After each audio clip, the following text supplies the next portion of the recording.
Hi everyone, so everyone should have this worksheet that you're going to start applying a range of shading techniques using a pencil and a biro pen, okay?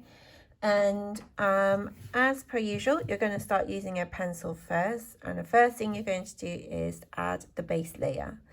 I would say one little rule is to not use your finger to smudge. And the second one is to apply control and accuracy. So don't just scribble for the sake of drawing. You want to shade in a way that's with control and purpose. So I'm going to start around the eye area. I'm just going to zoom in so that you have a good close-up of the drawing. In front of me, I have the actual drawing of Mark Powell's work, and I'm going to start by shading in the lightest layer of tone first.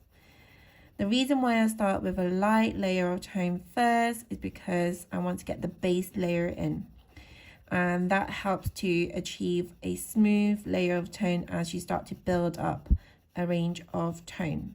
Okay, so essentially you're just scribbling a really light layer of tone first in one small area. So you want to do it in small sections so it's easier to work with at first. Okay, so I've got my light layer of tone added in now, and the next thing you want to do is start to add the next layer of tone, which is the mid-tone and the dark tone, and at any areas that needs to show detail. Now with this layer of tone I've just added in, it's starting to get a little bit lost with all the details. So I'm just going to start outlining areas that should be quite dark to bring back those features in, like so.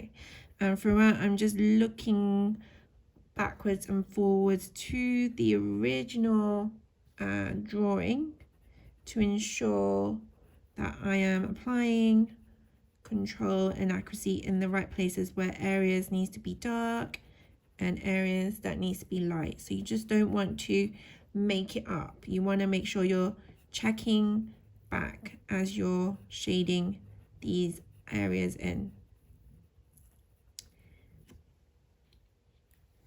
And from this, I'm applying a range of pressure. So some areas I would need to press the pencil down quite hard to show a darker tone, and in some areas I would need to press a little bit lighter to show the mid-tones or areas that needs to be lighter. Okay, so I think I've got the eye area just about right.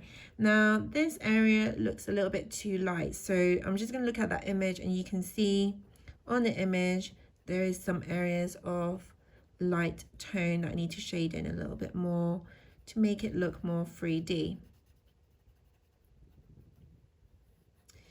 And I'm going to start moving a little bit outwards to other areas of the eye, and as you can see I'm just adding the base layer, the middle tone, and areas where the outline is quite dark I blend it outwards so it just doesn't look like an outline.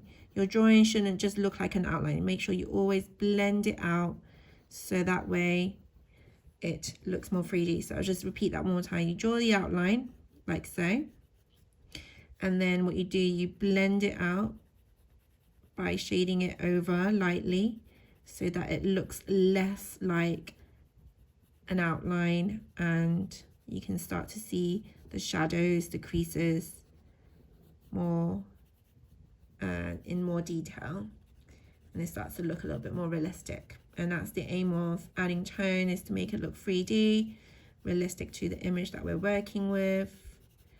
And you keep adding your tonal as you work through. Okay, so I'm just gonna add this in quickly with you guys. You might want to take a little bit more time because there's a lot of detail to be added in here, because there's a lot of wrinkles and you want to shade it out like so.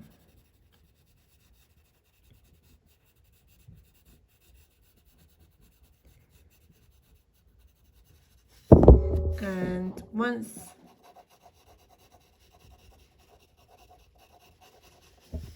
you've got that in there, you want to just shade in lightly with your pencil of the rest of the area.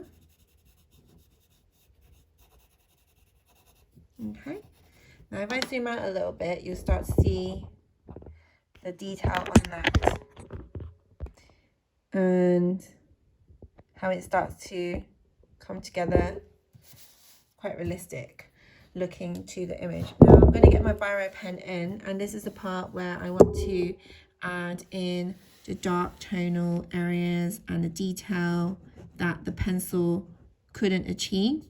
So the reason why we're using a biro pen is because we want to add a little bit more textures that the pencil couldn't quite capture,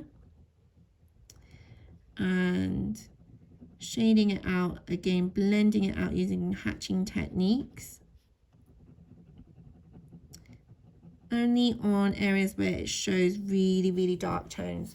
I'm not doing on every dark lines, I'm only selecting only areas that shows really dark tones. Okay, and with biro pen you can actually press lightly to get a lighter line, and if you're overlapping the lines, for example like this, overlapping, you can start to create more darker shades as well.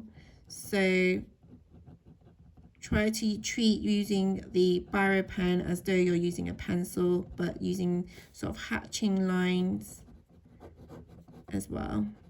So hatching lines meaning lines going in similar direction. Okay, and that's pretty much it in terms of using the biro pen, just being selective on areas that need to be used. So you don't need to draw everywhere using a biro pen, only on areas that shows a really dark tone that the pencil can't quite capture, or a specific detail or texture that a pencil can't quite get as well.